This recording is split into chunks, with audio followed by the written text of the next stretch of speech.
low power, ayaw tumakbo, at ang kanyang RPM ay 1,700 RPM lang, agad na yung pedal. Wow. Ito po yung isang po na. Ayan po, check engine siya, oh. Ito lang nakakano, no? Wala talaga, walang revolution eh. Sagad eh. Walang power. Ayan po, walang power po, check engine pa. Ano lahat ginawa, sir? Electrical yung hawak nila eh. Electrical, suction valve, at saka EGR. Ngayon nagpalit ka ng bagong EGR, ganun pa rin. Ganun pa rin. Tapos, binabato rin yung throttle. Nagpalit akong throttle na bago. Sinuko ko rin bago ko bilhin. Ganun pa rin. O ngayon, kaya pinadiagnose ko eh. Kasi nga, duda na ako eh. Ngayon lang lumabas yan. Ayan, yung map adobe, map sensor. Map sensor, Yan dyan ako susubok ko yung talaga ano yan. Pinag-refer lang sa akin doon. Hindi, magkano sir? 19 ng gas mo. Pinalinis ko pa yung harapan. Pinalinis mo yung... Tatlong mekaniko na gawa sa akin yan. Pinalinis mo ng EGR, tatlong mekaniko na. EGR. Kung iba pa, pinalinis ko yun. Kinarbon, no? Kinarbon. Lahat. Puro carbon. Puro carbon. Ngayon, ito lang. Ito po yung limitaw, itong map sensor. Ito po, pinagawa na.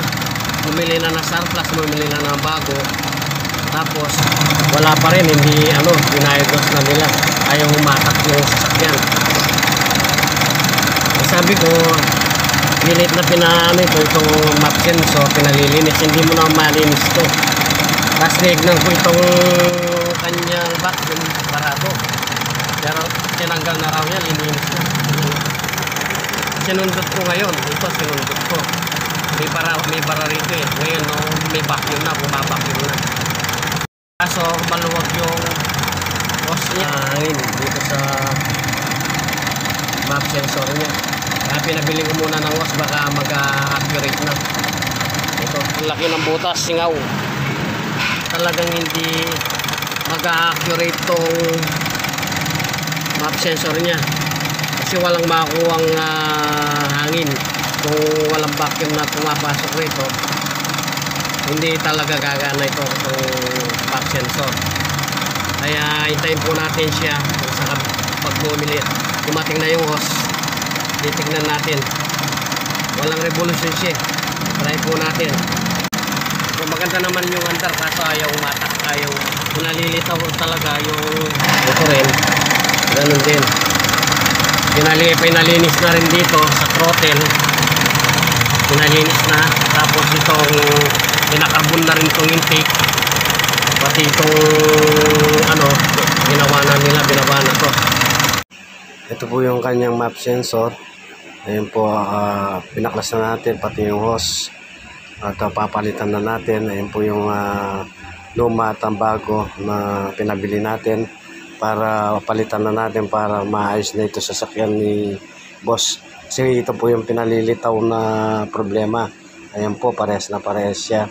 At ayaw pong mag-revolution yung kanyang makina. Kaya ito po yung pinakita ng diagnose, yung scan natin pinakita.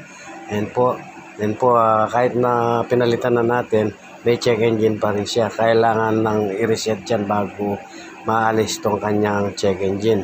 I-reset muna po natin para mabura lahat at magiging okay na yung kanyang makina at mawawala na itong kanyang check engine. Ayan po, yan po na reset natin at yan po pagkatapos yan po na reset na po siya. Tingnan po natin ngayon. Ayan po, meron pa pong isa revolution po natin na wala na. Ayan po, okay na po siya, wala nang yung kanyang check engine at gumanda na yung revolution. Maraming salamat po at God bless po sa ating lahat.